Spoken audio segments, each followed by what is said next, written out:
Mining lease है, मेरी अपनी माइनिंग लीज है, मेरा अपना क्रशर है, मेरे को वहां पे माइनिंग करनी है। अगर मैं वहां माइनिंग करूं तो उसका रेवेन्यू सरकार को जाएगा और ये बिल्कुल एक लीगल और वैध किस्म की माइनिंग है। लेकिन हो क्या रहा है सर कि अगर मैं एक प्राइवेट पार्टी हूं, भवानी सिंह पठानिया की अपनी जमीन है और ये गैर मुमकिन खड्ड के अंदर मेरा कोई 10 किले जमीन है, 10 किले जमीन मतलब आपका 100 कनाल हो गया या 50 बीघे जमीन है। मैं क्या करता हूं कि जो भी माइनिंग वाला है, चाहे वो पंजाब का हो या हिमाचल प्रदेश का हो, उसके साथ मैं कच्चा एग्रीमेंट कर लेता हूं।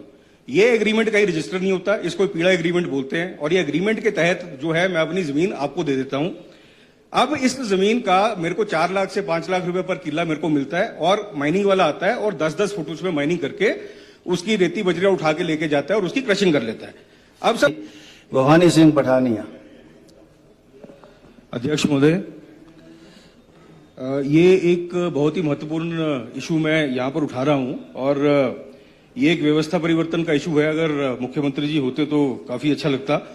सर यही होंगे बाहर बैठे हुए। बहुत बड़ा टॉपिक है सर, जिसको हम बोलते हैं अवैध खनन। और अवैध खनन का जो डेफिनेशन है, डेफिनेशन कोई मतलब बता नहीं पाता। अब फ्लड्स फिर से आ गए हैं हमारे एरिया में, मलिंदर राजन के एरिया में, मतलब फतेहपुर के अंदर दोबारा से जो फ्लडिंग चालू हो गई है। मेरी पंचायतें, मलिंदर की पंचायतें, मलिंदर जी की, और इस समय मतलब पूरा का पूरा एरिया जो है जलमग्न है। अब अवैध खनन को समझना बड़ा जरूरी है और हम आज तक जो करते आए हैं वो मेरे हिसाब से हम सिर्फ आई वॉश कर रहे थे। मतलब मैं रिस्पेक्टिव सरकारों की बात नहीं करूंगा, लेकिन अधिकारी से लेके जो लोकल पॉपुलेशन है वो सारे के सारे जो है एक आई वॉश में एक शामिल थे।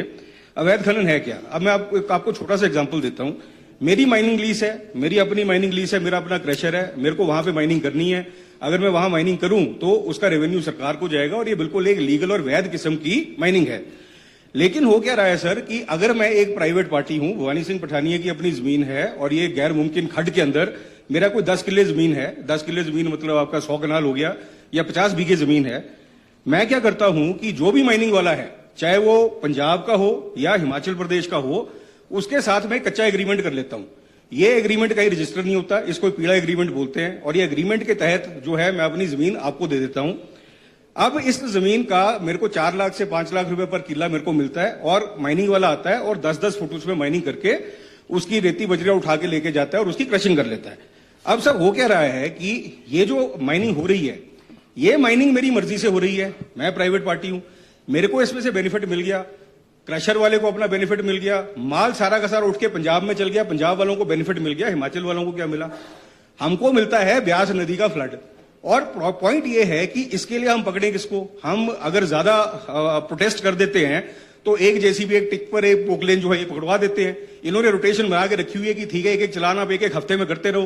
किसी की सेहत में कोई फर्क नहीं पड़ता। जो जमीन का मालिक है वो भी पैसे कमा रहा है, जो क्रशर का मालिक है वो भी पैसे कमा रहा है, जो ट्रांसपोर्टर है वो भी पैसे कमा रहा है, टिप्पर वाला पैसे कमा रहा है। मर वो बंदा रहा है जो जेन्युइन एग्रीकल्चरिस्ट है, मर वो बंदा रहा है जिसका जमीन वहां पे अपनी जो एग्रीकल्चर जमीन है वो मिट्टी हो रही है। तो मेरा बोलने का मतलब यह है सर कि मैं सदन से ये रिक्वेस्ट करूंगा, ये बहुत बड़ा डायरेक्शनल शिफ्ट हमारे को करना पड़ेगा कि पर्चा जो पड़े, मतलब जो हमारा इलीगल माइनिंग का पर्चा जो पड़े वो लैंड ओनर के ऊपर पड़ना चाहिए, ना कि टिप्पर वालों पे और इन पे।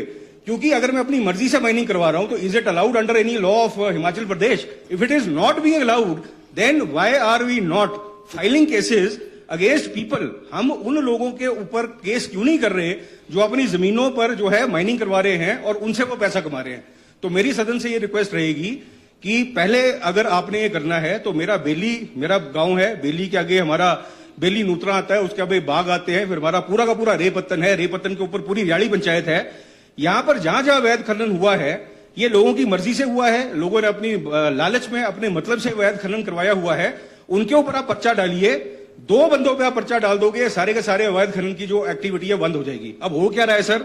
अवैध खनन मेरी जमीन में हो रहा है, 10 फुट खड्डा जो है वो खोद के जा रहे हैं और उसके बाद ये जो मालिक है, ये मालिक सरकार के पास आते हैं, जी हमारे उस पर अवैध खनन हो गया, आप इस पर डंगे लगा दो।